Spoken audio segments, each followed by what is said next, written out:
गावे नहीं आई रे पगला। हम अपने माटी पे खड़ा बानी, आप सबके ही आशीर्वाद से इतना बिजी शेड्यूल बा, भागम भाग, लेकिन फिर भी आप सभी के सामने खड़ा होता है पवन तो फिर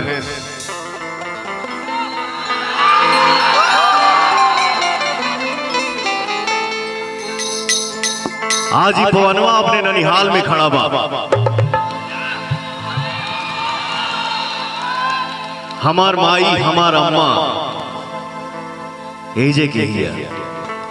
वैसे पूरे वर्ल्ड में भोजपुरी को जहां भी बोला जाता है, सुना जाता है, देखा जाता है, ओके हम अपन घर समझिला, अपन परिवार समझिला, अपन खून समझिला, अपन समाज समझिला।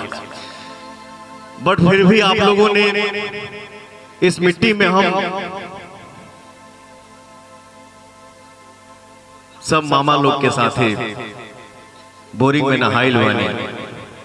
शरीर पे कपड़ा कम होता था, अब ज्यादा ना बोल सकेला कहे कि आप लोग एक्टर बना दिए हैं।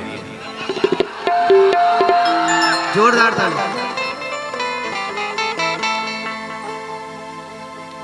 तो चार सब मंच पे आके बोलना ही पड़ेगा। हमारे मामा चार मामा, अरे नहीं रे पगला, पावर पावर पावर आप लोग शुरू करते हैं, रियल पावर आप लोग हैं। आज हमारे छोटे मामा ज्ञानी मामा के बड़ लड़का ज्ञान बहादुर सिंह, मामा के बड़ा लड़का और मेरा भाई छोटा सौरभ सिंह के आज तिलक के शुभ अवसर पे आप सबके सामने राउर बेटा, राउर भाई, राउर दोस्त, राउर संगतिया हमार के हो मोमो लागी हम आइल बानी। जब से आइल बानी तब से हम सेल्फी खिंचावते नहीं, सेल्फी खिंचावते माथा खजुआया लगा। लेकिन चलिए, ये सौभाग्य ये सबके नसीब में नहीं है।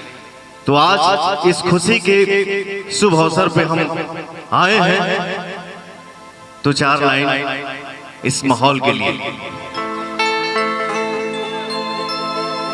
ले लिए। सेल्फी का ले बेटे, दो लाइन।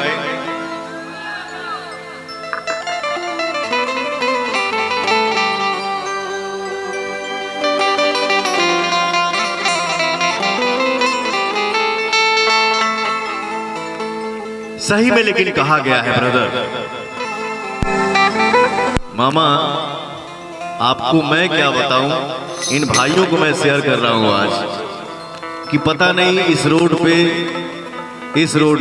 इस घर में पैदल, साइकिल से, स्कूटर से, लूना से, बुलेट से कितना बार गिरल बानी, हाथ छिलाइल बा। बट आज पवन आपका कहां बैठ रहा है, कहां खड़ा है, कहां खड़ा हो रहा है और खड़ा होकर चार शब्द बोल रहा है, इसका सारा श्रेय आप सभी को जाता है। क्योंकि मैं भोजपुरिया, जो हमारी ऑडियंस है, जो पवन सिंह को सुनता है, देखता है, वो हमारे लिए भगवान है। तो आप सभी को सादर प्रणाम, आप सभी को सादर प्रणाम। और जहां तक मेरा आवाज जा रहा है, मैं सभी से बोलूंगा कि एक ताली बजा के इस बच्चे को आशीर्वाद दें। मिले जब राम सीता से, मिले जब राम सीता से, टहलते वक्त फुलवारी, राम उन्हें प्यारे लगे। सौरभ भैया, आज के लिए राम तो मेरा और आज का राजा मेरा छोटा भाई है। जियो, हमेशा खुश रहो, हमेशा हंसते रहो, मस्त हंसते। मिले जब राम सीता से, टहलते वक्त फुलवारी, राम उन्हें प्यारे लगे और सीता लगी ये उन्हें प्यारी। बाहर आ जा। मुलायम से बजे बाबू। देख कर राम जी को जनक नंदनी, देख कर राम जी को जनक नंदनी, बाग में यो खड़ी रह गई। राम देखे सिया और बाबू रे रह दे। राम देखे सिया और सिया राम को, चारों अखियां लड़ी रह गई। मैं जितना गा के भाव नहीं दे रहा हूं ना, जितना बोल के भाव नहीं दे पा रहा हूं, एक मेरा भाई वहां बैठा है, खड़ा है।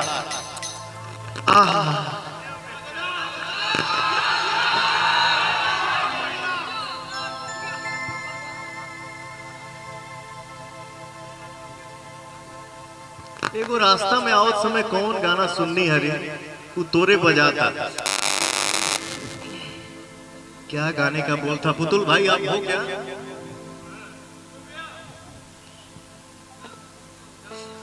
चलो भाई वहीं रहो, मैं मिला लूंगा।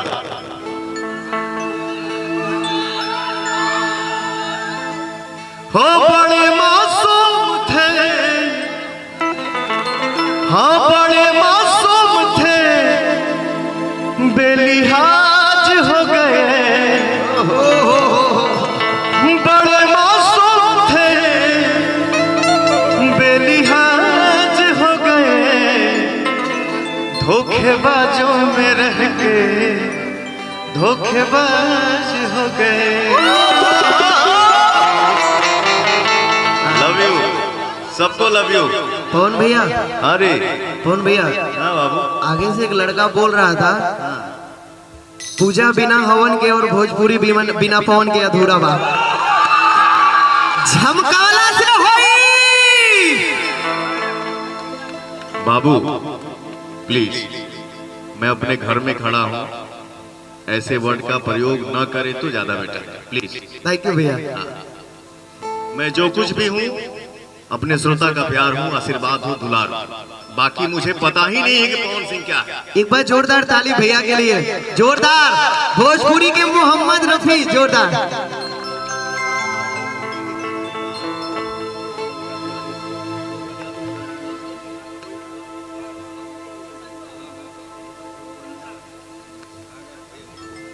यहाँ है राइट साइड में। सौरभ भैया यहाँ है, एक मिनट। हम अपना ममहर खड़ा बानी, हमका समझे में नहीं खाओ कि कहाँ से शुरू करें, कुछ बोली कि ना बोली। हमरों के लाज लगा था यार थोड़ा सा,